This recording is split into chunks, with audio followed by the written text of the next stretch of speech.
Good morning, everyone, and welcome to the Sons of Sequoia podcast for April 8th, 2021. How are you? I'm doing fine, David. How are you? Episode 54. How are you doing today? I'm doing pretty good. I think this will be an interesting episode, and I have just basically Googled it and taken the top 3 articles that were there today, and they're all from the last day or two. This is something I've been hearing about for the last month or so. There is a shortage of microprocessors. And I'm very interested to sort of get into learning about this because I don't know much about this. I hear it in the tech news. Oh, the global semiconductor shortage. And I hear, oh, it's going to affect this industry and that industry because semiconductors are everywhere. But I don't really sort of know the breadth and depth of it. And that's what we're going to take a look at today. And also, from what I understand, I don't know that much about it either, the story. But from what I understand, a lot of the risk has to do with the supply chain and how the supply chain can supply them, either from the source or the distribution or the logistics of it. Yes, so I have 3 articles pulled up, and I just chose these 3 because I Googled it. These 3 were near the top. One is from Ars Technica, so that is a tech website. So we're getting it from the tech perspective. The other article is from Bloomberg, which is a financial website, so we're getting it from the financial perspective. And then the final one is from Roadshow, which is an automobile website. So I hear just from my listening to the news that the automobile industry is actually suffering the worst because they need chips, but they don't have first dibs. A lot of the tech companies do. So your Apples and your Dells and your IBMs, they get first crack at or your Amazons. For the data center, they need a lot of processing power, and so the automakers get left in the lurch. But you can't really produce a modern car without semiconductors. So they're getting screwed. So I have one from each perspective. Do you have any suggestion of where we start? Let's start at the small guy and then go up. Okay. Does that sound good? Which one is the small guy? Well, the cars, the automobiles. Okay. Because there's a lot of people who need semiconductors, not just automobiles. Mm-hmm. We can look at the financial aspect of it, but then I don't know. Where would you like to start? I'm just trying to think, how can we understand it best? So if we look at how it's affecting an industry, then we sort of backpedal to say this is what the tech news is saying about it, and then we say, and then this is what the financial news. Yeah, so let's start with the cars just to see how it's affecting an industry. Okay. And of course, this is just one news story, so it's not a summary. But the news story is from Roadshow. cnet.com/roadshow. Do you want me to put the link in chat so you can pull it up on your machine as well? Okay. Okay, I'm putting this in chat real quick. All right. Did you get it? Yes. So that's the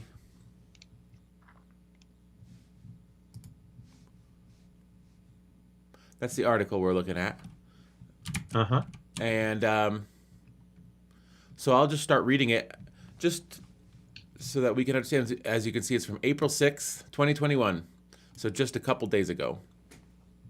The automakers asked U.S. government for help with the semiconductor shortage. The industry is looking to get its own dedicated chip allocation in to avoid supply issues in the future. In case you hadn't heard, there's a global silicon chip shortage. In addition to causing problems for people trying to build gaming computers, it's giving serious trouble to automakers worldwide. It's gotten bad enough that, according to a report published Tuesday by Automotive News, a coalition of automakers have asked the U.S. government for help. The group, called the Alliance for Auto Innovation, suggests that the government mandate that silicon suppliers set aside a dedicated amount of automotive-grade silicon to reduce the likelihood that continued silicon shortages would impact automotive production. Presently, the group estimates that U.S. automakers could produce over 1 million fewer cars this year due to the current shortage. President Joe Biden has already taken steps to address the silicon problem. This includes asking Congress to authorize $37 billion to help increase silicon production inside the U.S. His order also launched a 100-day supply chain study for 4 major industries: semiconductors, EV batteries, pharmaceuticals, and rare earth minerals. According to Automotive News, the automotive industry has been particularly hard hit by this chip shortage because of actions taken early on in the pandemic, namely the idling of factories. The halts in production instituted by vehicle manufacturers also forced them to cancel orders of components and raw materials, including semiconductors. The companies that make those chips then pivoted to selling them to other industries as a result. As cars continue to become more technologically advanced and therefore more heavily dependent on computers, this kind of supply chain disruption will continue to be a factor that automakers will have to find contingencies for, particularly if the Biden administration's legislation ends up being less far-reaching than intended. Okay, that's the automotive perspective. Yep. It's fascinating. So we say there's a shortage, and it's affecting the auto industry because they had to sort of suspend their orders because they'd shuttered factories. Well, they found buyers for those that they would have had in hand, so they don't have those in hand, and now there's a shortage, so they can't order more. It does not get to the point of why is there a shortage. That's not one thing that we learned from reading this article. No. The only thing they were saying was that they halted production because of that. They sold it elsewhere, but it sounds like they just can't come back because they've locked themselves into contracts, and so they can't come back, and they can't increase production. They don't have the resources to increase production. Yes. You have the production side, then you have the distribution side, upstream, down, and the midstream. And I'm wondering if where the sources are, where are these being produced? Well, in other words, I believe the biggest foundries are in South Korea, Taiwan, the United States, and Israel. And that's for the high-end semiconductors. And now I know that China is investing heavily in semiconductor manufacturing processes as well. As the world goes digital, the demand for semiconductors just grows and grows and grows. Right. Yep. So that's really just stating the problem. So Sort of, there's yeah. no solution. There is no solution there. But now we know that we knew that, and so they're saying how bad it is. And one cause is that they halted production, and then they found other buyers, and all of a sudden they couldn't come back for one reason or the other, which we don't know why. Well, I think in a lot of other years, you would just be able to go buy it off the shelf. This is sort of like if you needed toilet paper 12 or 13 months ago, and you go to the grocery store and it's all gone because everyone's freaking out. Well, all the silicon is gone. You can't reorder it. So the fact that you sort of slept on, or you suspended your orders, and you're like, oh, we'll just order it later. Well, now there's no supply. Well, I think another issue from this article is that the president has taken steps to 100-day supply chain study for 4 major industries, which was semiconductors one of them. And so I think because of the globalization this past decade or so, that the national security is much more than it used to be. And I think resources, critical commodities that really need to be examined, because those commodities really impact the national security of the United States because of the use and the expanded use that we have of them with all of our infrastructure. Yes, and I think that the 4 that he soloed out, I mean, if we did a deep dive, they do each very much have market and national security impacts. So semiconductors, electric vehicle batteries, pharmaceuticals, and rare earth minerals. Right. I do know that for some bog standard generic antibiotics, because there's no margin on them, we don't produce them in America. We just say, oh, we can import them from India or China or whatever. And they're absolutely essential. When someone gets an infection, you use penicillin or amoxicillin, or, they're or zithromycin. I don't know exactly which ones they are, but we don't produce them here. And they're the common generic ones. And that's the reason why we don't produce them. There's no margin.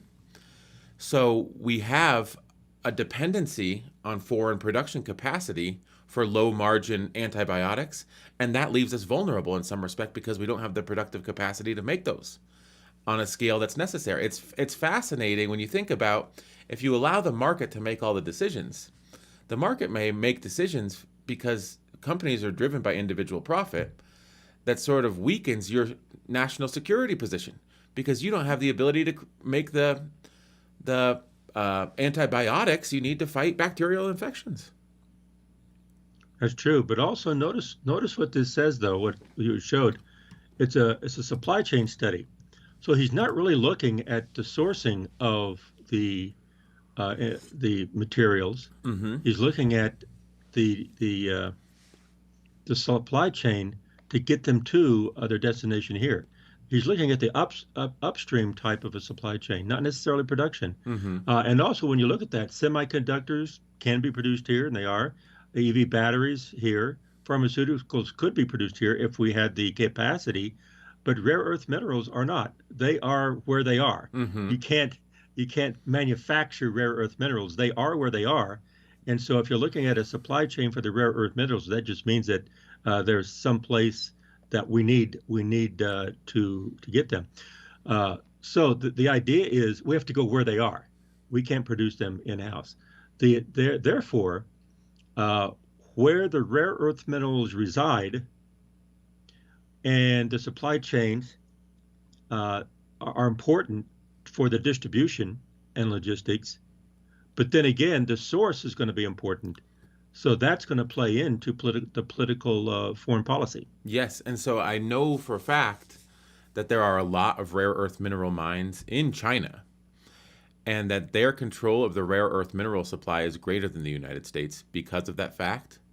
Also, they have invested heavily, not in gold and diamond mining in Africa, but in rare earth mineral mining. Because there are the rare earth minerals like neodymium. I remember this from about 10 years ago, when there was a trade dust-up with the United States and Japan. China just restricted the supply of neodymium. And neodymium is used, I think, in electric vehicle batteries. It was used in Toyota Prius batteries at the time, I remember. And there was this concern that we wouldn't be able to get it. Now we solved those trade issues and made concessions or whatever. But there was a bass guitar company at the time called Mark Bass. And their whole thing, do you see these yellow drivers? Yes. So instead of alnico, which is the traditional material that you'd use to make a bass driver in your speaker, which is alloy of aluminum, nickel, and cobalt, this company was making their drivers out of neodymium. Now, the tone was similar, but the big difference was the weight was 1/5. So these giant refrigerator base cabs that people would use all through the 70s, 80s, 90s, and 2000s, they would weigh 200 pounds. You could get a refrigerator base cab with neodymium cones in it, and it would weigh 50 pounds. And so these, I remember, you couldn't get them for a few months because they couldn't source the neodymium to continue production of them. And it's interesting, just little things like that. Rare earth minerals, if there's a supply shortage, it has fundamental effects in the industries that use those supplies. And it's difficult if you're not in that industry to care or to think about, but it's a real thing that happens. Mm-hmm. And so it doesn't make the news until it's something as ubiquitous as semiconductors. Right, semiconductors that hit the news. Well, these pharmaceuticals, rare earth minerals, the supply chain and sourcing has always been around. Mm-hmm. But when it becomes severe, like the pandemic, these things come to the forefront. Mm-hmm. So I think we could move on to a second article, don't you think? Okay. Um, I'll leave the link. I kind of want to go into the Ars Technica article because that's the tech. They may um, explain perhaps more thoroughly the origins of the shortage, of the semiconductor shortage. So do you have it pulled Okay. up? Yeah. Okay, chip shortage shows no sign of abating, may drag into 2022. It's not just manufacturing capacity. Wafer and packaging remain constrained. So wafer is the actual silicon wafers that they use to make semiconductors. Auto manufacturers and other companies are hoping that the global chip shortage will end soon, but snarled semiconductor supply chains may not untangle until next year. The mess began when the pandemic upended the market for semiconductors. As demand for cars plummeted, automakers slashed their orders. But at the same time, demand for chips that power laptops and the data center skyrocketed. That bifurcation shifted the market, and when car and truck sales rebounded, semiconductor manufacturers rushed to meet demand. Soon, though, shortages of key components emerged. The industry is known for planning and for its long lead times, so it could take a while for the chip market to sort itself out. There seems to be a broad consensus that it will stabilize by the end of the year, Chris Richard, principal in Deloitte's supply chain and network operations practice, told ours. But if I go back to 2008 and the financial crisis, it was a couple years after the rebound started before everything smoothed out again. It's not just manufacturing capacity that's hard to come by. Shortages of wafers and packaging substrates are compounding the problem. Those have hit the automotive sector especially hard, Richard added. A drought in Taiwan and a fire at a Japanese fab, that's a fabrication facility, they fabricate chips, threaten to add to the industry's woes. Many of the chips in shortest supply, including those destined for the automotive sector, are made using older processes. These mature nodes are typically well understood, and many fabs run them near the limits of their capacity, meaning there's not a lot of slack in the system. In other industries, shortages like this can be solved more easily. Customers can simply place orders with other manufacturers to meet temporary spikes in demand. But automakers are unlikely to dial up a new supplier, since it takes about 3 to 6 months, sometimes more, to qualify chips from a new factory. And semiconductor manufacturers are likely to build new fabs to meet what might prove to be a temporary surge in demand. In the end, the best bet for both sides is to push for more production at existing fabs. Before we go into the second part, should we discuss this first part? Because I think that there's a lot there. Yeah. Yeah. He does hit a lot of things. And I didn't have the article up while I was reading it, but it doesn't matter. You heard it. I heard it. Yeah. Um, so, as a supply chain management professor, what do you see in that just in that introduction? I think, as I said, the Ars Technica article is more about the sources of the problems. Well, as the demand changes, supply chains have to be agile to shift. Mm-hmm. And it sounded like that they were at capacity. They were not. They did not have slack to shift when the demand changed.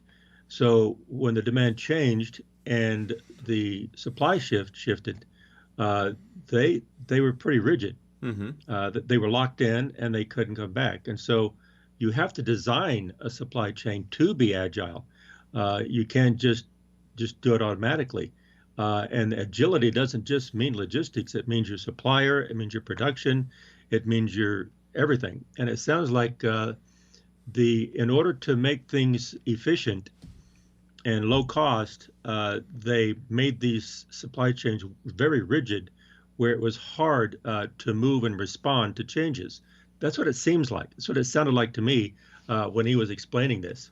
But I get that. Yes, they have long lead times. They're not very agile.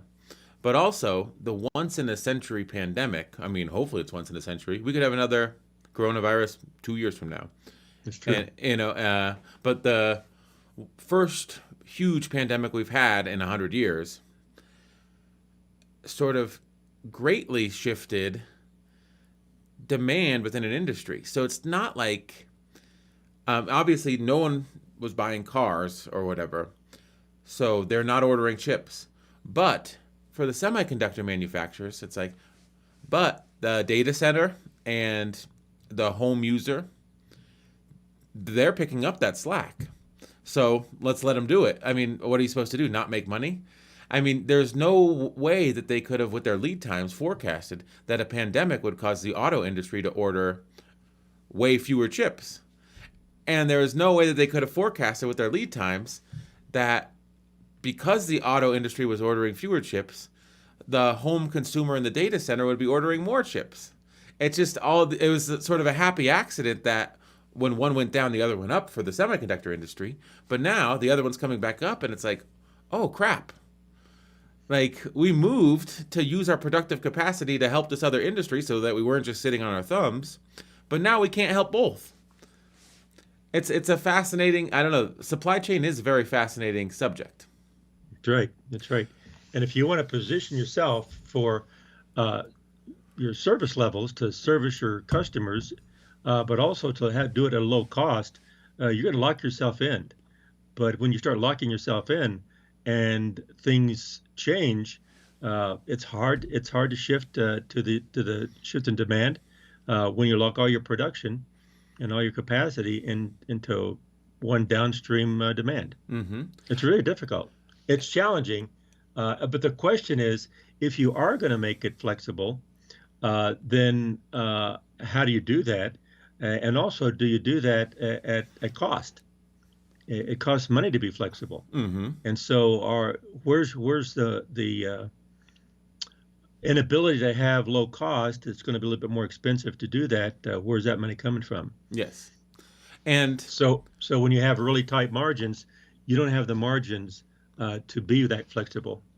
And I think that my story that I just made it up, but I'd heard this about the pharmaceuticals being produced elsewhere. You're sort of seeing that in this example as well.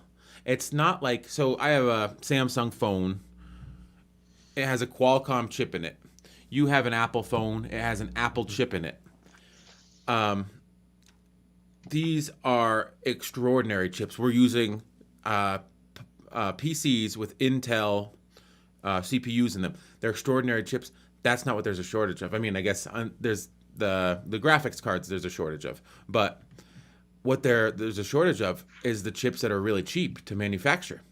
The chips that control little things that are just one-offs because there's no margin in them.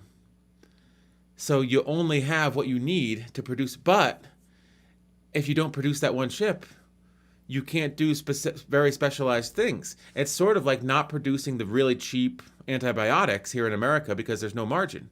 But then you don't have that productive capacity. You're sort of punting that to someone else.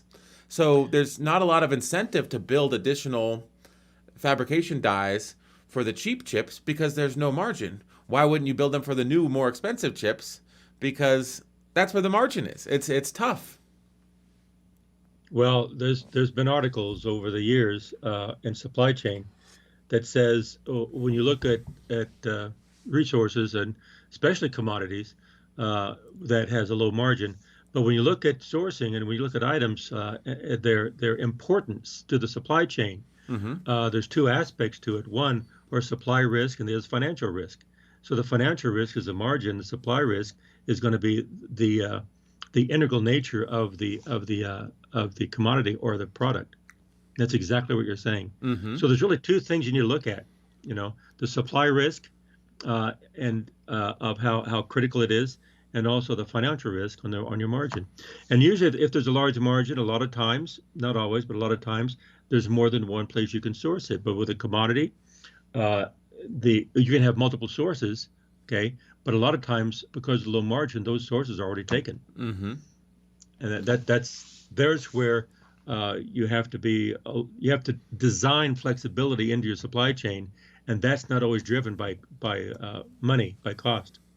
So, and I go to the North American Music Merchants Convention every year, and well, not the last couple of years, not since the cops kicked down my door, but that's a story for another day. But I like to take video footage of it and audio footage, and because it's a music festival, I like to have very good audio. So I have a separate digital recorder that sits on top of my digital camera. And so the camera takes a very good image. The recorder takes very good audio. So one year I went and I had my recorder and I had my camera. I get to the venue and I'd forgot this little piece of metal that slides into the top of the camera that connects the recorder to the camera. Well, I'd be walking around with two hands. You can't really shoot with one hand and record with the other. You kind of want it all to be in one rig. So I had to drive to a camera store and buy this little piece of metal. The little piece of metal was $8. The Uber to and from the camera store was $30, $40. But the thing is, that's what's happening. These chips that are, like they say, the older chips, many of the chips in the shortest supply are made using older processes. They're not the marquee things. They're not your camera. They're not your recorder. They're the little piece of metal that connects one to the other. But without that, your product doesn't work. So you have to pay the Uber $20 to and from just to get an $8 little piece of metal to connect your recorder to your camera. That's my analogy from my personal experience to what's going on here.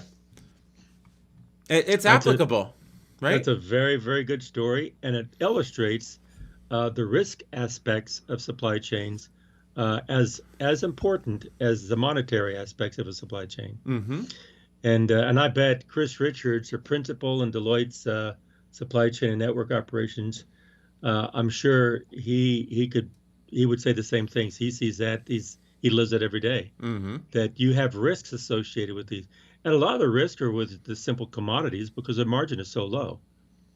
And you try to have multiple suppliers, but sometimes because the margin is so low that you lock them in for long periods of time. And when they shift, you can't come back. So the risk part of it is going to be expensive, but I mean, lowering the risk is expensive, but sometimes it's worth it, especially these days.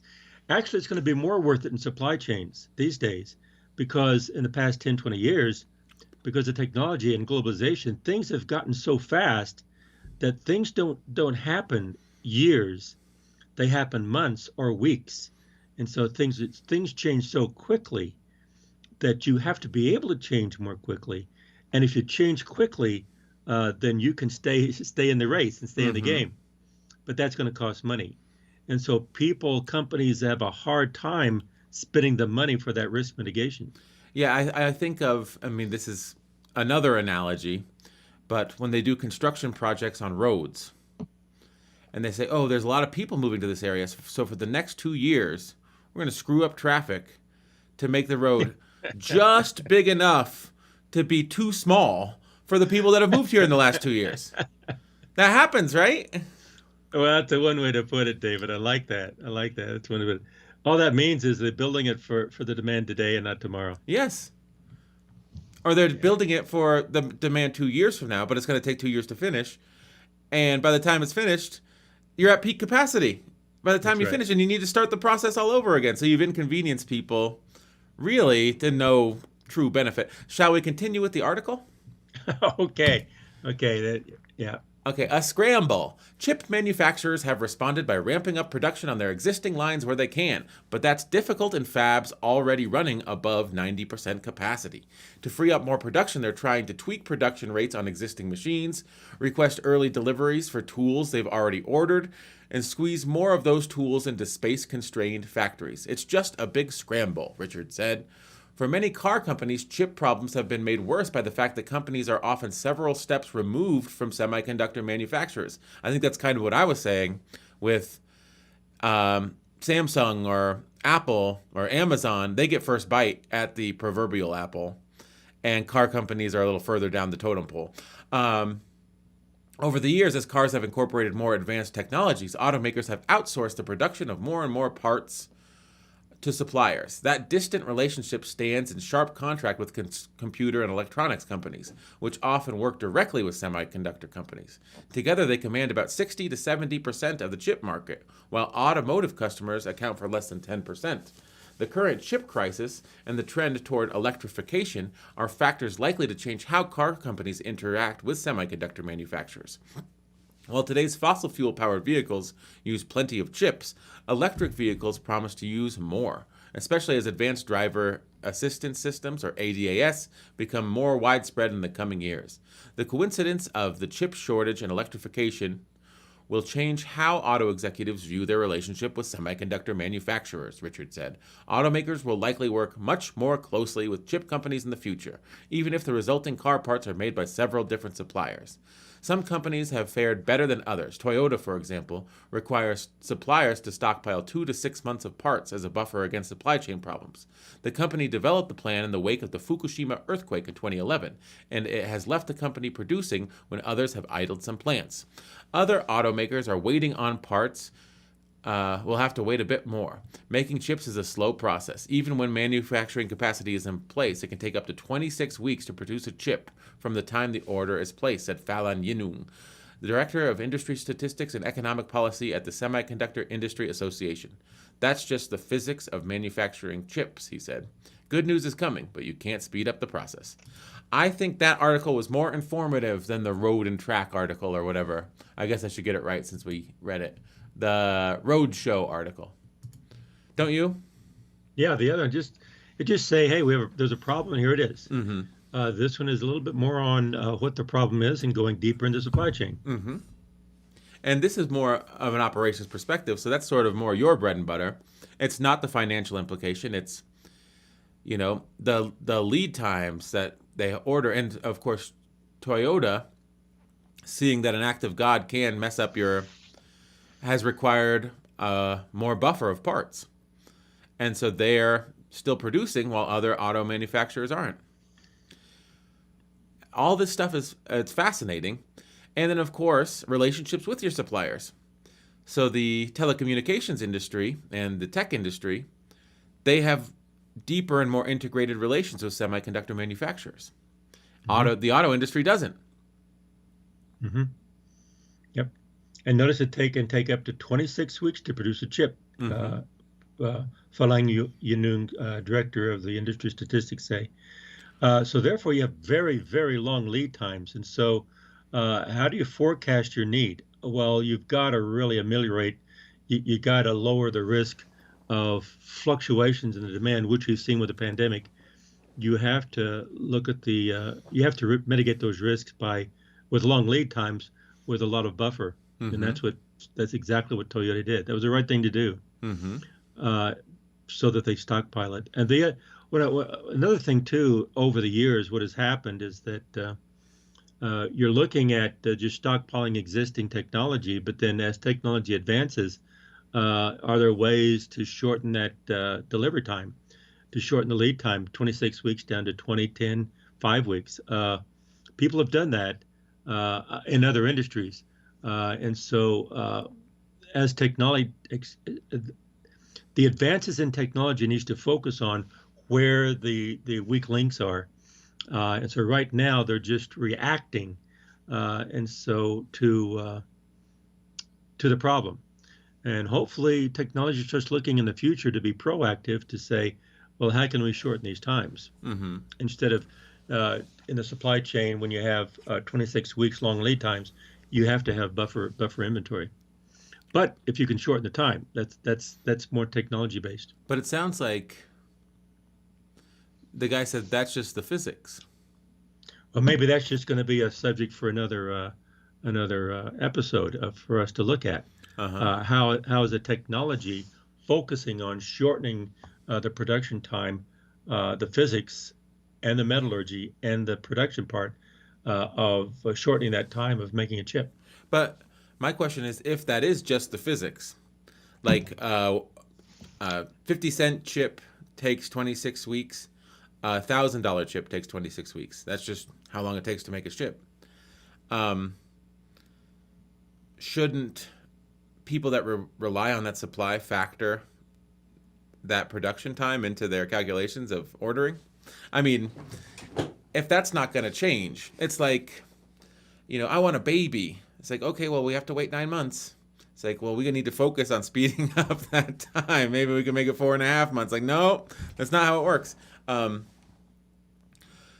So if 26 is what it is, and I don't know that 26 is what it is because I'm not, electrical engineer that works at the Taiwan Semiconductor Manufacturing Corporation. But if 26 weeks is what it is, that's everyone's playing with those rules. Amazon's playing with those rules just like Ford is playing with those rules. And they all need to take that into consideration when sort of ordering their parts. Right? That's true. That's exactly right. And no, he says good news is coming. I don't know what he means by good news. He says, but you can't speed up the process. Well, that's probably both of those are probably true, but they're not necessarily independent or dependent on one another. In other words, in my mind, I just keep thinking of the computer industry.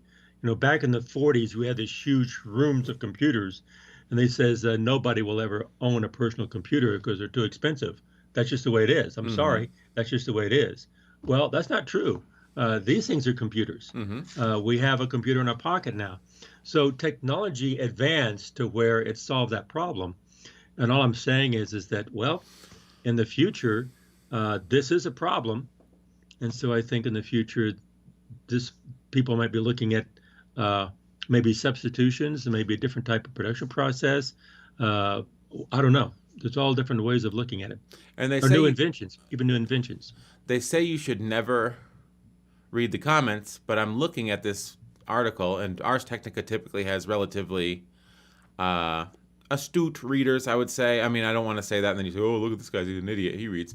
But Pen for Hire comments, the note in this article about qualification times is no joke. That's not production time. That's when you have a new fab and it's putting out chips, you test those chips for quality control.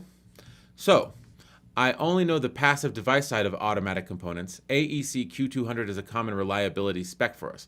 1,000 hour life, 42 days, is the bare minimum used for commercial applications. All the true automotive applications I know of require 2,000 hours, 83 days or more. And that is not always the end of the road. Most passenger car applications also require vehicle fleet testing, which only opens up every few years to combine multiple changes. For something like this, maybe they'd waive fleet tests. I don't know. So the process to qualify newly manufactured parts is another thing. And that's not, I mean, you could speed that up regulatorily on a regulatory basis, but that would sort of be playing with the safety of the consumer. That's right. That's right. So when you talk about the 26 weeks, there's a lot of probably elements in that, you're saying? Well, 26 weeks is production. This is, you produce 26 weeks, you get it to the company, but it's a new production line. You have to validate that production line for quality control, and that could take 83 days before you start testing it in fleets.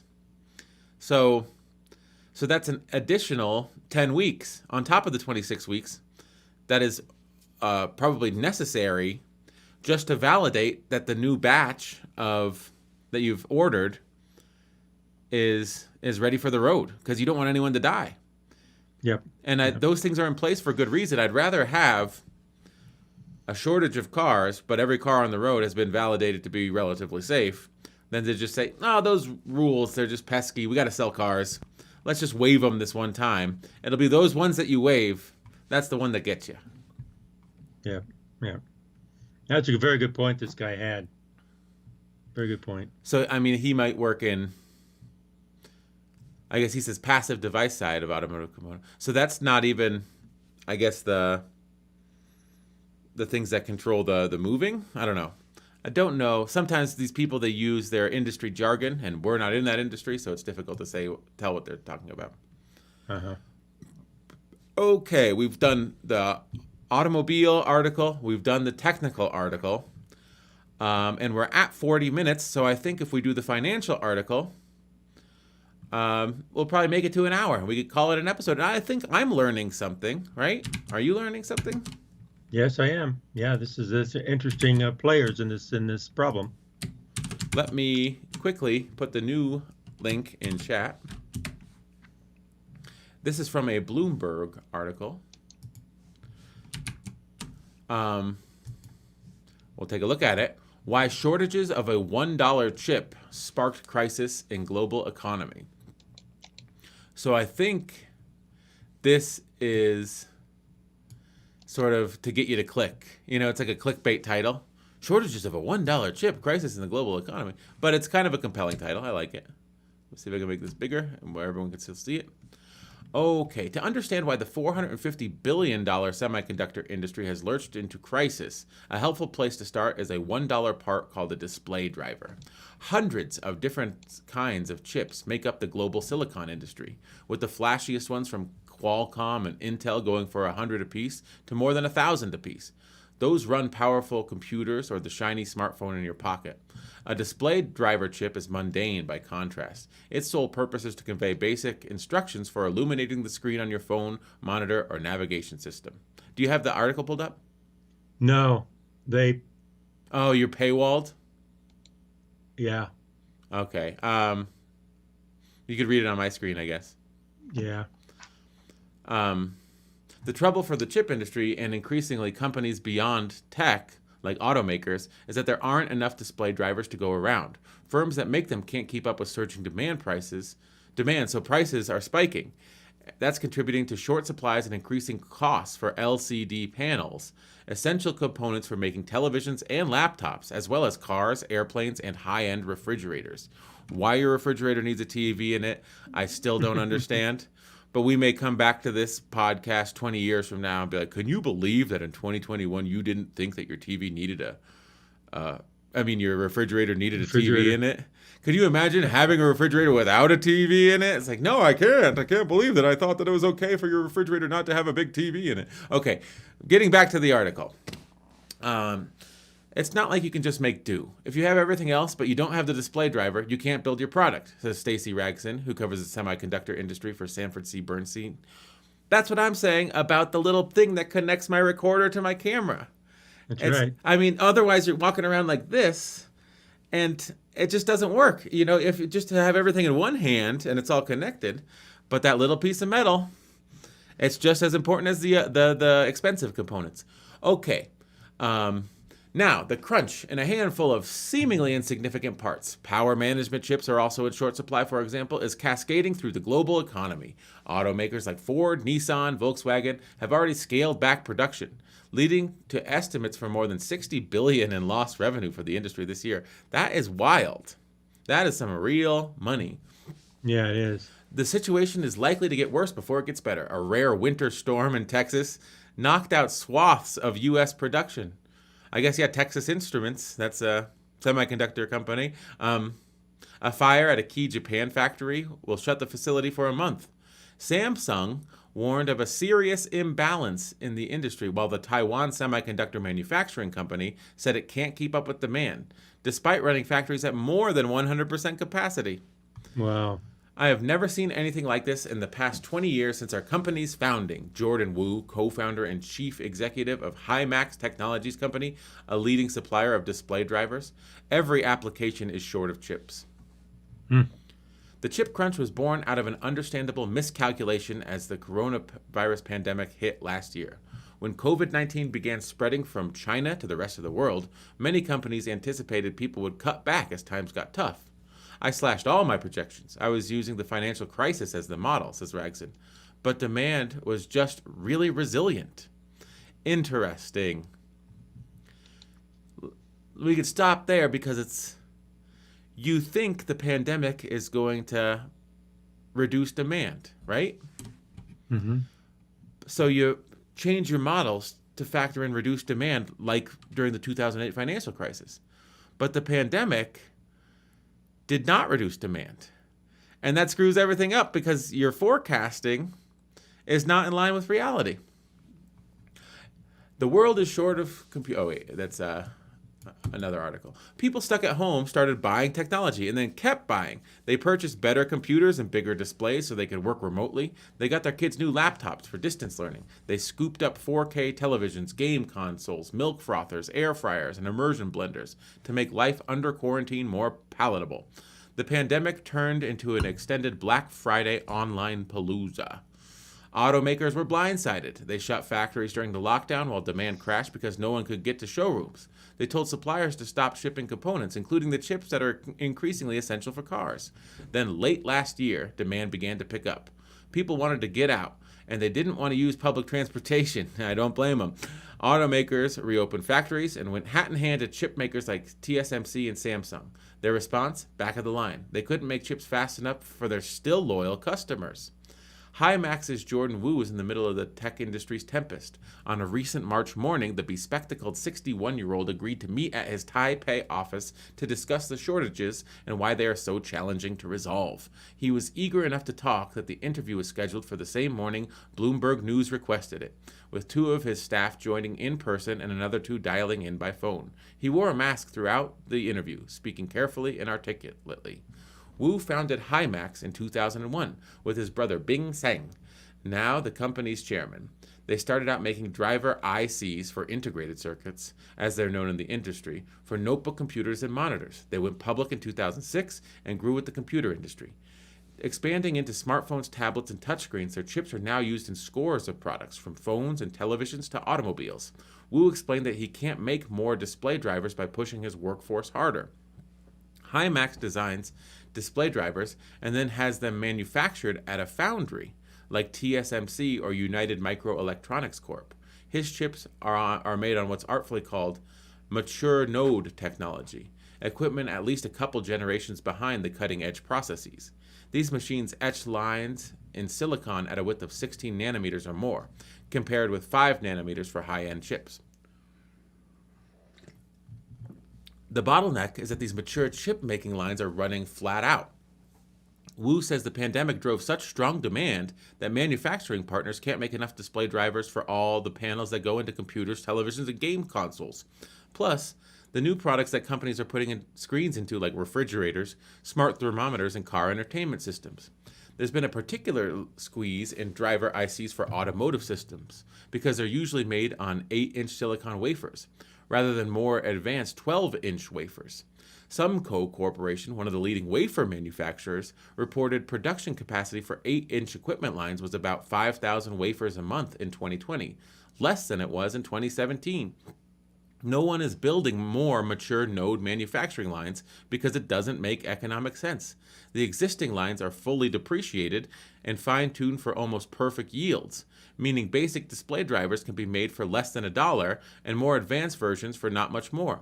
Buying new equipment and starting off at lower yields would mean much higher expenses. Building new capacity is way too expensive, Wu says. Peers like Novatech Microelectronics Corp, also based in Taiwan, have the same constraints. The shortfall is showing up in a spike in LCD prices. A 50-inch LCD panel for televisions doubled in price between January 2020 and this March. Bloomberg Intelligence's Matthew Canterman projects that LCD prices will keep rising at least until the third quarter. There is a dire shortage of display driver chips. I'd like to stop here and say I really should have bought a big screen TV last year. I screwed up. Okay. Yeah. This is a good article, don't you think? Yeah, it's a good one, yeah. Aggravating the situation is a lack of glass. Major glass makers reported accidents at their production sites, including a blackout at Nippon Electric Glass Factory in December and an explosion at AGC Fine Techno Korea Factory in January. Production will likely remain constrained at least through summer this year, display consultancy DSCC co-founder Yoshio Tamura said. On April 1st, I/O Data Device Incorporated, a major Japanese computer peripherals maker, raised the price of their 26-inch LCD monitors by 5,000 yen on average, the biggest increase since they began selling the monitors 2 decades ago. A spokeswoman said the company can't make any profit without the increases due to rising costs for components. All of this has been a boon for business. Himax's sales are surging and its stock price has tripled since November. The U.S. traded shares gained 1.6% in New York Tuesday morning. Just in one day, 1.6%. Novatech shares closed up 5.6% in Taiwan to a record high, pushing its increase to the year to more than 60%. But Wu isn't celebrating. His whole business is built around giving customers what they want, so his inability to meet their requests at such a critical time is frustrating. He doesn't expect the crunch, especially for automotive components, to end anytime soon. We have not reached a position where we can see the light at the end of the tunnel yet, Wu said. Wow. Fascinating. I think this, I don't know, I've enjoyed this discussion because we are learning about the global semiconductor shortage today. And I like the three articles had three different perspectives, and they both added a little something new. Yes, different perspectives. It's just, well, I think it illustrates quite well that this problem is not simple. It's complex and it's far-reaching. Mm-hmm. There's tentacles that goes all over the place, and everything's connected and everything is affected. Mm-hmm. So, what are your takeaways from the Bloomberg article? Oh, well, they look at much more of the technical aspects, Mm-hmm. a lot more the capacity aspects, and again, they're talking about the problems, and so we have problems, and we're going to try to deal with it, and we have to attack it. So there again, it's a good article to define, uh, to describe and try to define sources of the problem. Mm-hmm. So I didn't. I guess I missed it, but I really didn't see a lot of solutions. It's just like we're trying to respond and react to what's happening, Mm-hmm. and that didn't seem like, I don't know, maybe I missed it. It didn't seem like they were saying, here's what we need to do. It's like, here's what we got to do short term, not necessarily what needs to be done long term. Maybe I missed it. I don't know. I couldn't read it because I got a block over here. Yeah, it's annoying, but hey, they got to make their money, right? Bloomberg. That's right. That's right. Um. That I don't does it. That's fine with me. It's annoying I can't read it, but I totally understand. Mm-hmm. Yep.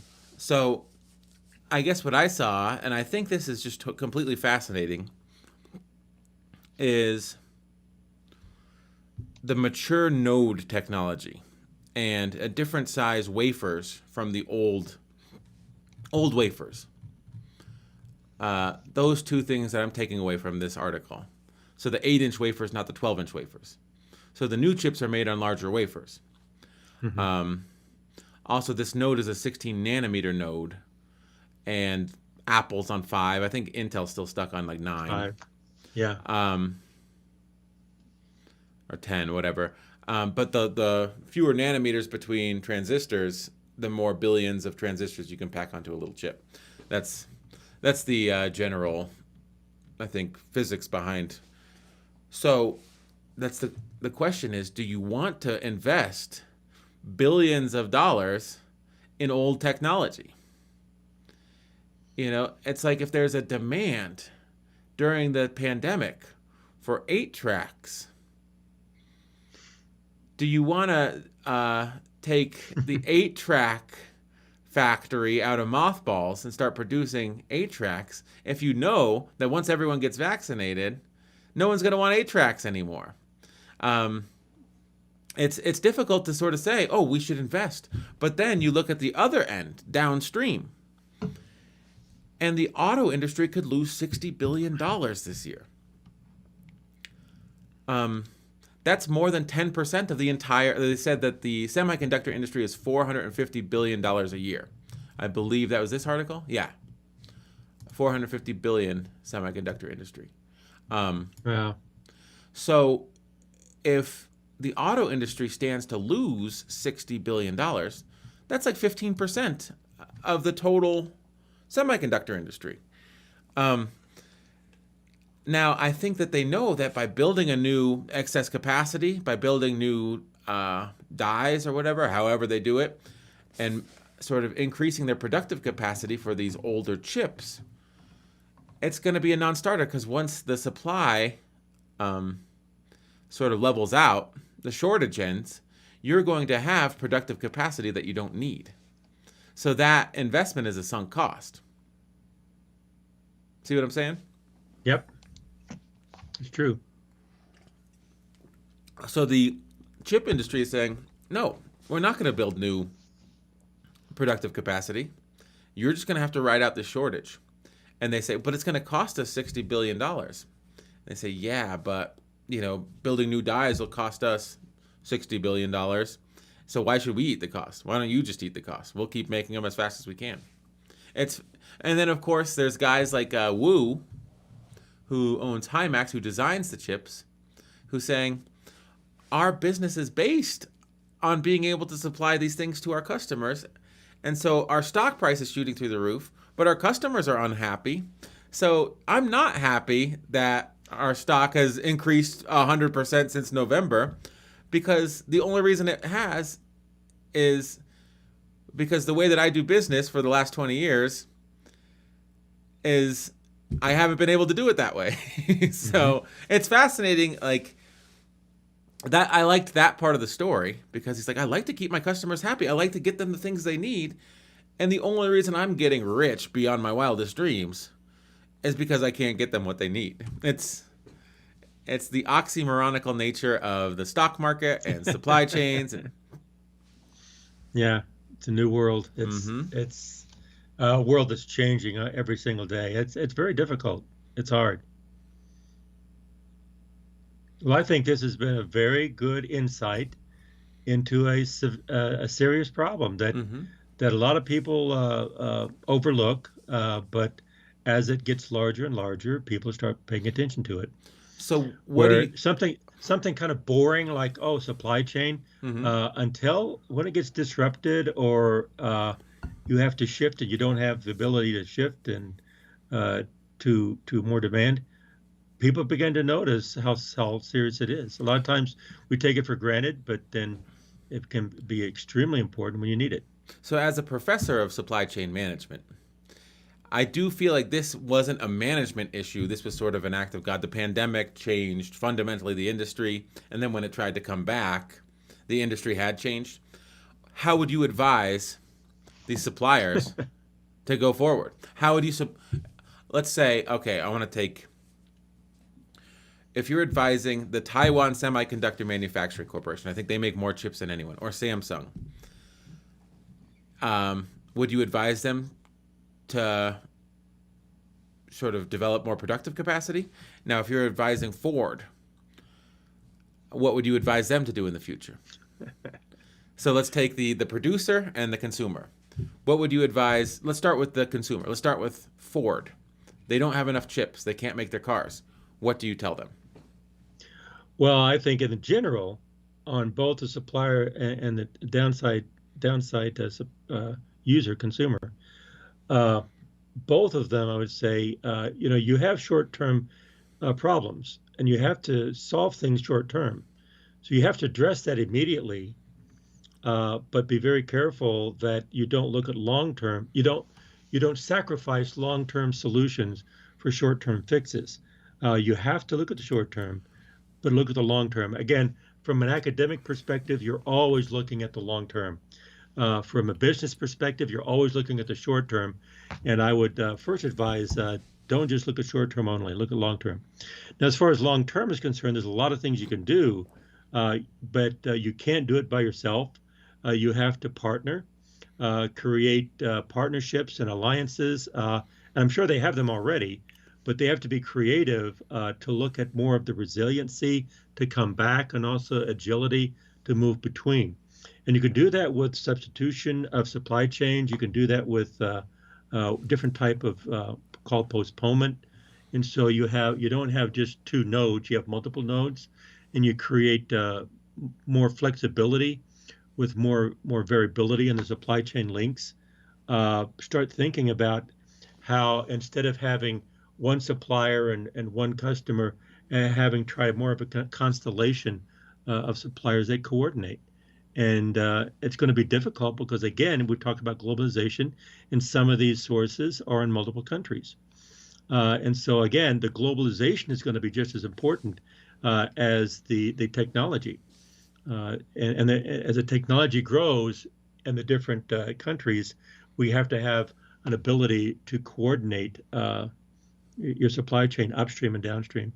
So downstream, you have these sources, and upstream, your requirements. Upstream, you have all these sources. Well, the sources have to supply the downstream, and so somehow they have to have interconnectability and interoperability. And so they have to start rethinking it to make it a little bit more flexible. That's what I would suggest. Now, I'll be careful going any deeper than that on how you would do it because I just don't know the industry that well. If I knew the industry better, I could give more specific advice. I was going to say, if I was an executive at Ford, I would say, did you just tell us to focus on short term and long term? And I mean, what about taking the Toyota approach of stockpiling 6 months parts? Yeah, to me, I think that's you have to do that for short term. I think it's more of a short term approach. Okay. That and what exists today, that's what you have to do. Of Hmm. course, have more buffer inventory, but if it exists, lock it in, but don't let that be a solution for all time. Yes. Start looking at how to reposition the supply chain, how to reposition your suppliers, and maybe even look at you have what's called constellations upstream for suppliers. Maybe you need more constellations downstream with competitors. So maybe there are some other things you can investigate to where you don't undermine your competitors, but you coordinate with competitors where both it's a win-win kind of a thing. Because if you keep a supply chains open, then everyone's going to win. When everyone wins, that's even better. Your success can be a success of your competitor, and their success can be your success. Why? Because your supply chain is still healthy. I just think about uh, 50,000 or 50,000 Ford F-150s. It's their most high margin car. And that represents, let's just back of the envelope it, 2.5 billion, 5 billion, 5 billion in sales. And they're not rolling off the production line because last March they didn't spend $50,000 to lock up $1 chips for them. So they lose 5 billion because they didn't buy 50,000 $1 chips that are required to make the Ford F-150. And it seems like, I guess, yes, we're not producing, but why wouldn't you sort of order the supplies so that you can hit the ground running with your productive capacity, especially technological supplies like microprocessors. When you see that you're going to have to shutter your factory and you say, oh, we'll just order the semiconductors 6 months from now when the factory reopens. I mean, I guess it's difficult to, no one has a crystal ball and say, oh, no one's going to order semiconductors during this pandemic. But that's not what happened. Demand stayed steady or even went through the roof. And then when they come back into production, it's like, okay, we want to order. It's crazy to me that 1 year can screw up your automobile production so bad. Because I know for a fact, like, they lock in 5-10 year contracts on steel. They lock in these long-term contracts on raw materials because you need a lot of steel to make cars. Why don't they do that with semiconductors? And because the technology changes. That's The true. other, the other thing is that getting back to the President Biden has a 100-day analysis of supply chain, and semiconductors is one of them. I think there's a lot of short-term things you can do, like buffer inventory and alliances and long-term contracts. That's one thing. And that's what you have to do right now. You have to do that. So you need to sit down, table, do it with existing connections, existing technology, existing supply chains. But longer term, the semiconductors are going to be essential. Let's get back to national security, not just the sources of like rare earth minerals, but also the actual products themselves are going to be critical. And so you might have access to the rare earth minerals, but if you have a process to get those products to where they're needed is going to be critical. Maybe this 100-day analysis should be trying to bring industries together to make the semiconductor users and industries that distribute them, and also our neighbors in other countries, because whatever the effort the automobile and other companies that need it, well, our military is going to need it too, and our government's going to need it for all different things, surveillance and everything, and intelligence. So it's going to be needed everywhere, and it's not just a business issue.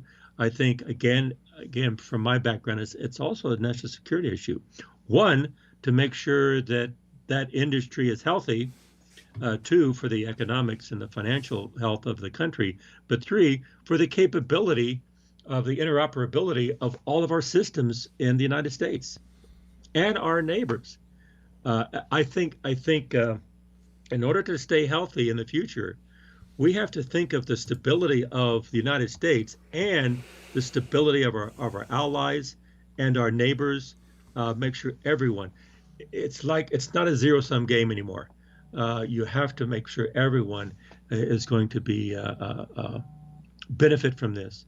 But if everyone benefits from this, that's going to be a uh, a risk mitigator that one person doesn't become more powerful than others. Hmm. So there is some political risk mitigation in letting in having connections and network where everyone has is a player. Yes, and I mean the U.S. government is a powerful actor. I do see there could be a opportunity, and this will have its own repercussions. But I'm sure that Google, Apple, Samsung, Amazon, they may have supply in their pipeline for their own products.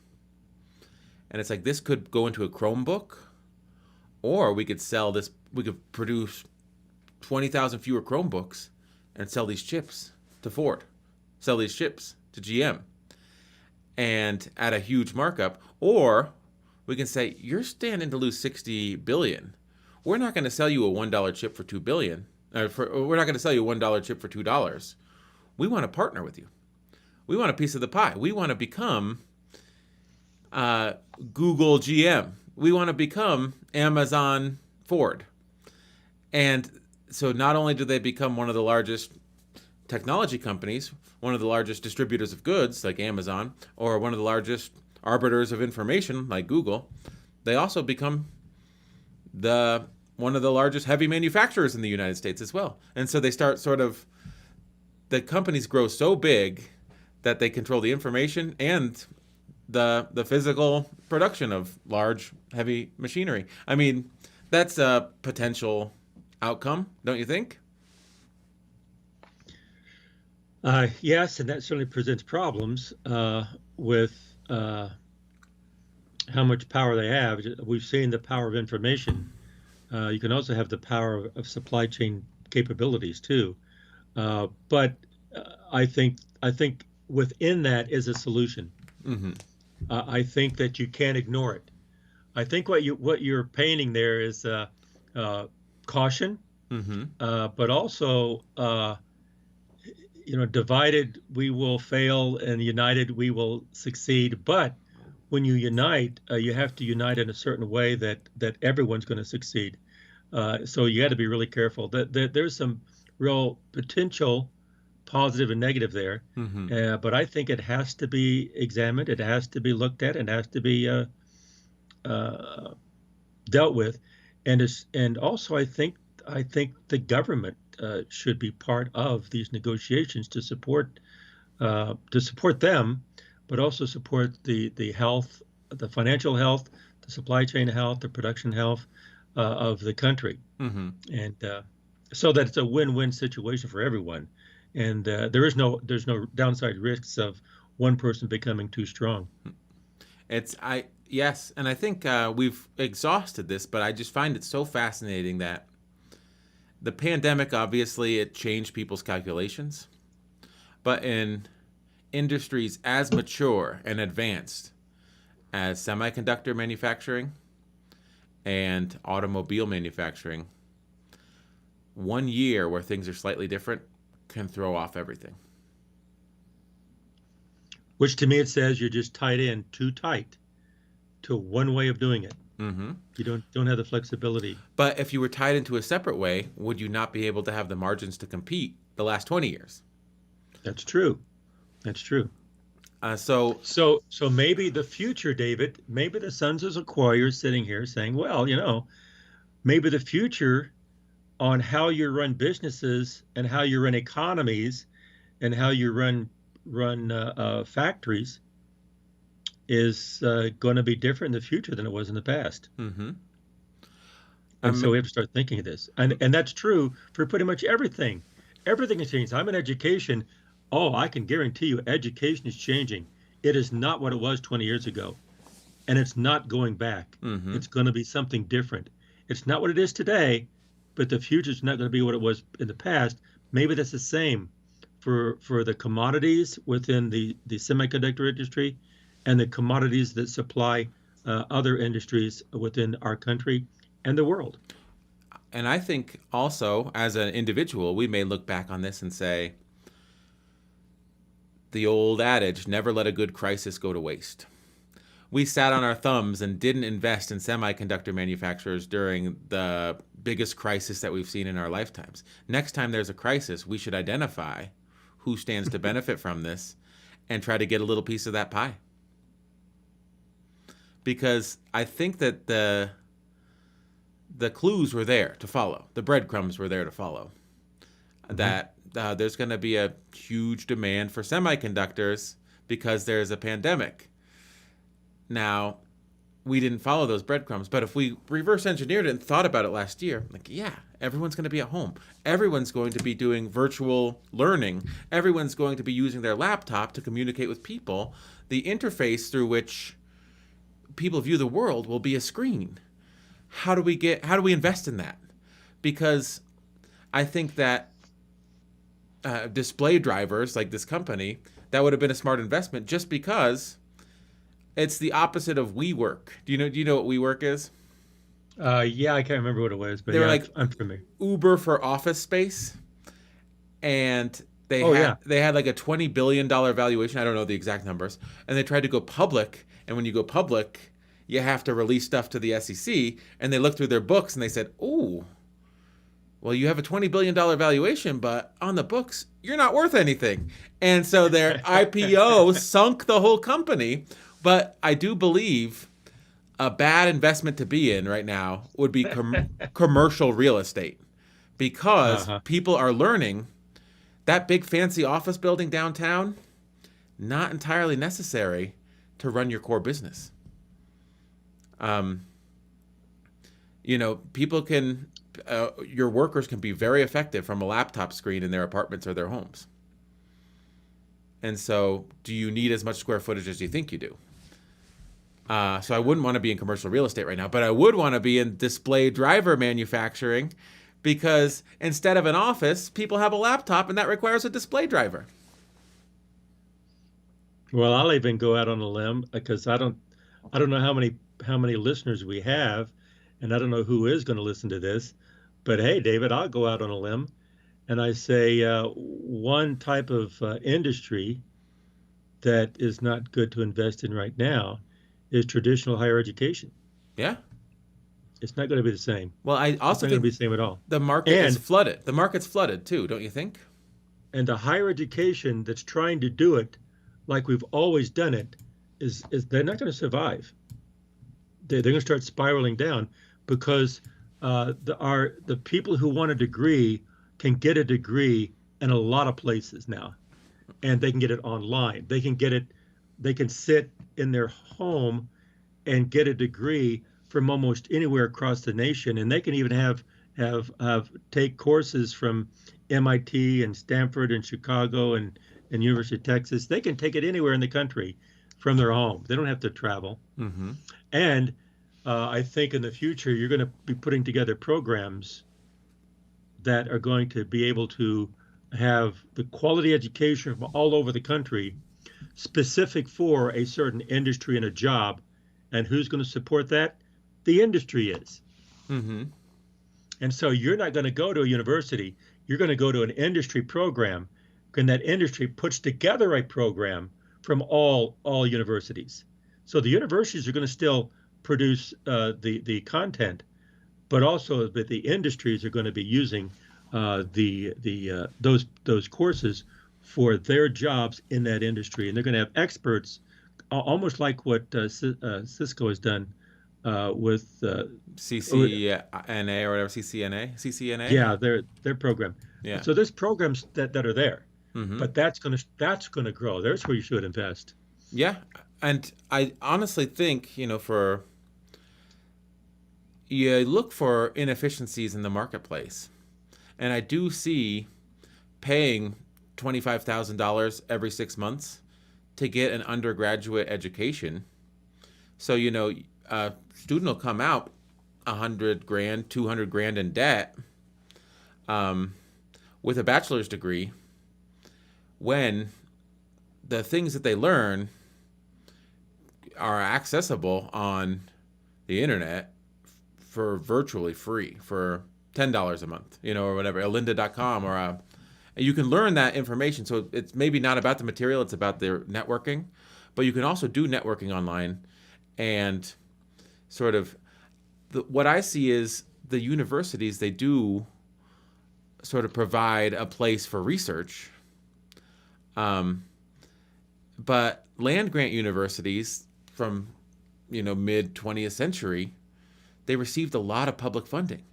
And as that public funding, as the appetite for the states and the federal government to fund higher education goes away, that research becomes funded by the kids going $200,000 into debt to get an undergraduate education. And you come out and you say, okay, for the next 10 years, I'll be paying my student loans. When they're paid off, then I might be able to buy a house. I'll be 30, 35, and I could start saving towards a house. Or I could figure out a way to get all that education for not $200,000, and I could buy a house at the age of 25. I mean, I think that when you force the young people to shoulder the burden of financing the research, I think that's a fundamental disconnect. And I think when the government was more involved in saying, this research is important, we should fund it. It should be funded with taxpayers' dollars. It should be funded by people that are 18 working at McDonald's and people that are 55 and that they're in the corner office as a CEO. All those tax dollars should go and fund this primary research at these state universities. That makes more sense to me than saying, this is important, but we're not going to fund it. It should be funded on the backs of 18-year-olds so that by the time they're 22, they have a bachelor's degree and they're $250,000 in debt. But at least this research gets funded. I don't see that as efficient of a model as the model that was used in the 20th century. And when it's funded from what you're explaining, Mm-hmm. what type of research is it? Well, I also think you can't milk the students that long for that much. At some point, you're going to have to say, the students are going to have to make a calculation. Do I want to buy a $250,000 bachelor's degree? And I think the proof is in the pudding. What will it get me? If it's getting you less and less because it has less and less value. Well, you're moving into an area that I was thinking of. Yeah. Another way to look at this is that 50 years ago, you hired people, but those people need to have knowledge and skills that they could gain from the university. Mm-hmm. Okay. Today, you hire people, and the knowledge and skills are not necessarily from a university. You can get them online. Yes. Okay, but what they don't have is a degree. It's kind of like the Wizard of Oz. It says all you need is a diploma because you are smart. Okay, universities do not make people smart. They just give them tools with their intelligence to make them more valuable. Well, those tools can be gained from other places now. So when people begin to realize that, I mentioned this the other day, and actually I was laughed at. I said, instead of degrees, I think in the future, industries and companies are going to start looking at people and hire them who have certifications or badges or recognitions or completions of instruction. Okay, and those are going to be very focused on what you need for a job, because people are smart and they need to learn on their own. Mm-hmm. And so actually I was laughed at, and they go, that's funny. You can laugh, but I think that's going to happen. 50 years from now, we won't see universities anything like they are today. I could see. Anyway. I mean, this is just we're just sort of spitballing. We're off the semiconductor shortage topic, but I could see a company developing an online portal where you sit down and it goes through the resume interview process. Oh, let me take a look at your resume. And, oh, this resume looks good. It ticks all the boxes. Let's pull them in for an interview. Now let's call their reference. I mean, that's the traditional way of doing things. But what if you sat down at a computer and said, you want this job? Okay. For the next 8 hours, run through these 4 modules. Each module is 2 hours. One will test your basic skills to do the job. One will be a Zoom call where you're interacting with real people, but they're our HR department, and they're, it's like an interview, but it's a real thing. It's a real scenarios. How would you interact in this situation? One will be your understanding of the industry as a whole, or whatever you need, and you tailor specific online experiences, and the person has to complete this. It's like a day at the job. And there's a way to have back-end metrics that say, this is the best person for the job. And it reminds me a little bit of Moneyball, if you've ever seen that, where the baseball scouts are like, oh, that guy's got a good body. He's got a good pitcher's body. And this kid, or this Jonah Hill kid, I guess it was 2 people in real life, they come in and say, no, we're in the business of producing wins. So our offensive players need to be economically viable producers of runs. Our defensive players, like our pitchers, need to be economically viable prohibitors of the other team producing runs. And we need to look at this from a metric standpoint. And what we're buying is a run producer. We're not buying a guy with a good body. We're buying someone that we can pay $500,000 for a year, and they'll produce the same amount of runs as a guy with a good body that's making $2.1 million a year. I think that companies will start to understand HR in that respect, and they'll start to sort of quantify people on a score. It's like, oh, we can get this person, and you'll look at factors that are quantitative, not just, oh yeah, they were really gregarious in their interview and they went to a good school. It's like, no, we've tested them and they've produced these metrics via our system, and we know for a fact that this person quantitatively will be a better choice than the other one.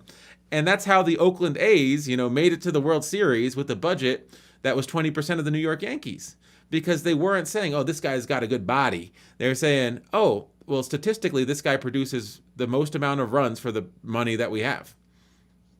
I think that will come into effect as well. Mm-hmm. Well, I think there's a lot of truth to that. But also, humans have personalities. In addition to the value to a company, also you have the value of the individual personally with the people he's working with. Mm-hmm. So you can have psychological metrics as well, personality metrics. Yes. How well are they going to blend with the people they're working with? And so all of that is going to be important. So a lot of times, I know I do a lot of hiring over the years, mm-hmm. and when you talk to someone in an interview, you don't really question their ability to do the job unless there's red flags, and then you go after that, mm-hmm. and that's kind of like a red flag. Then boom, we're done. But if you assume that they can do it, or they wouldn't be in the interview in the first place, what you do is you say, how well can they fit into our structure here? How well they can work with us? And so the personality part, the personality, the psychology, because we're people. Mm-hmm. How well can they work? Well, now the psychology is not a personal thing; it's more or less a virtual thing. Yeah. How well can they work virtually? Do they work well with this media that we're doing right now? Mm-hmm. Some people can work well in this, and some people can't. So how well they do? So that can also be done, like you're saying, David, with metrics that looked at the personality, the virtual psychology, and virtual personality. And how well do they fit with our personalities? Mm-hmm. I think also it's going to be able to, if you apply metrics and you use advanced analytics, you may be able to identify someone that is using this as a stepping stone. The way that people career, and they say, well, our indication, we have a 85% confidence interval that this person will be gone in 3 years. The cost of onboarding a new employee is X. This candidate scores second on the metrics, but we have a 30% indication that they'll be gone in 3 years. So the onboarding cost would be better spent on the second best candidate, because we won't have to go through the onboarding costs again within 3 years, according to our predictive model. I think that companies are going to need to start employing metrics like this. And I'm not sure, maybe some do, but I'm pretty sure that a lot of companies don't. No, they don't. I know, well, I'm pretty sure they don't. I know Mm-hmm. some don't.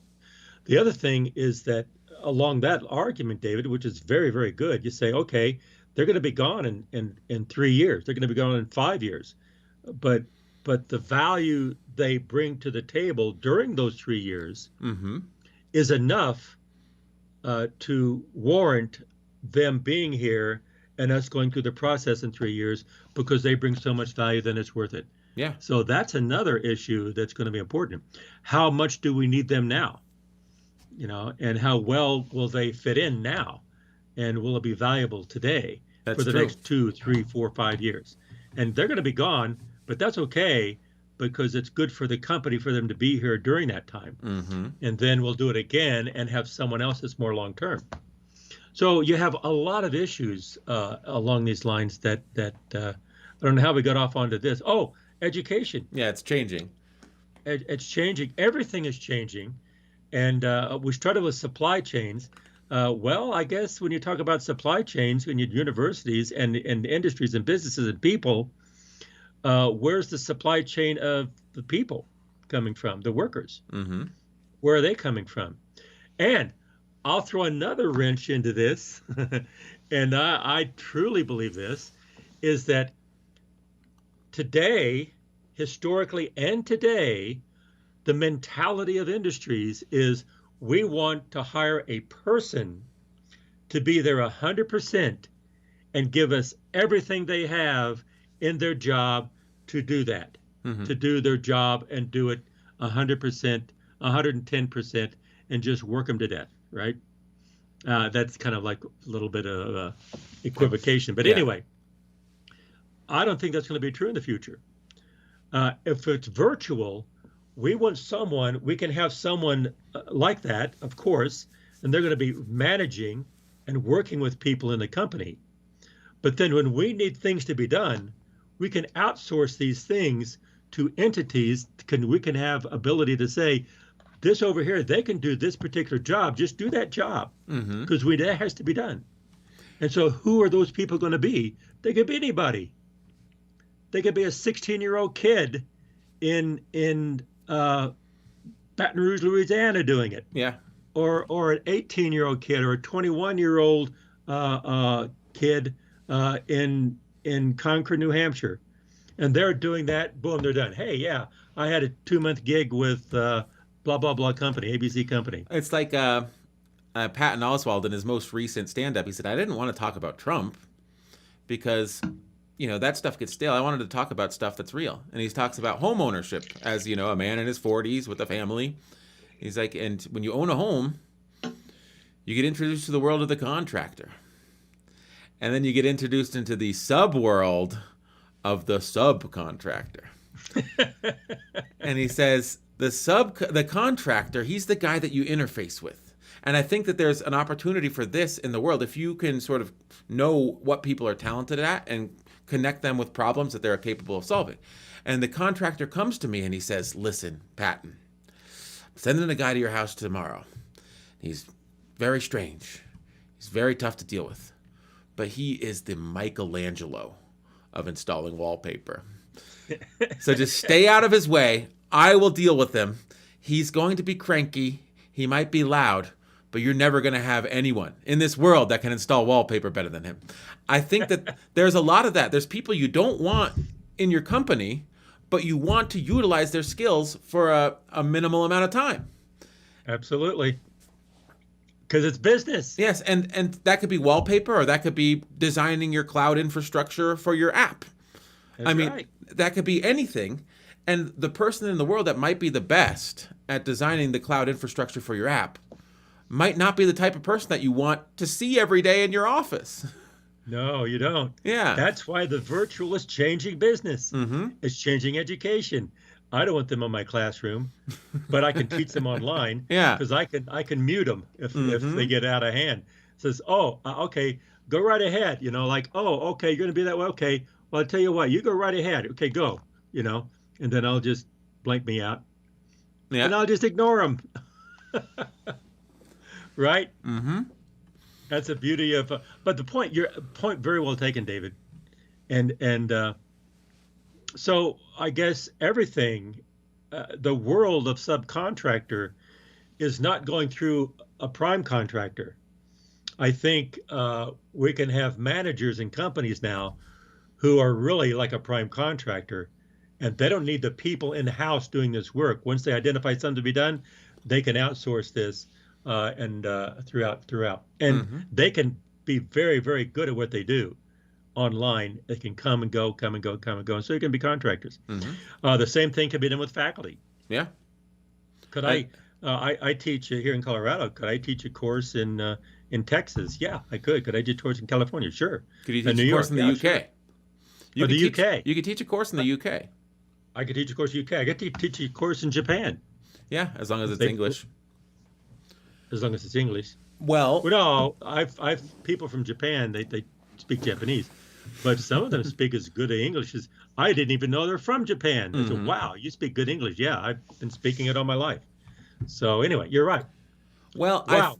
How many things have we covered here, David? I don't know, but I know one thing's for sure. As we wrap up, I'm going to start playing the outro music. Is that we solved the future of industry, the future of education, and the global semiconductor shortage in the last 90 minutes. I think that's pretty good. I think that's a good day's work, and we're just getting started. We got a whole day of stuff to do after this. But to wake up and solve those three problems, future of education, future of industry, and the global semiconductor shortage, I think we should be proud of ourselves. Well, we're just getting started. Not only today, but also every morning or every day, Monday through Friday, the Sons of Sequoia, we're just getting started with solving these problems, right? That's right. So, is there anything you'd like to say to the people before we sign off today? Yes, I would like to tell everyone to keep on talking, but listen more than you talk and try to understand what other people are saying. Bye. Bye.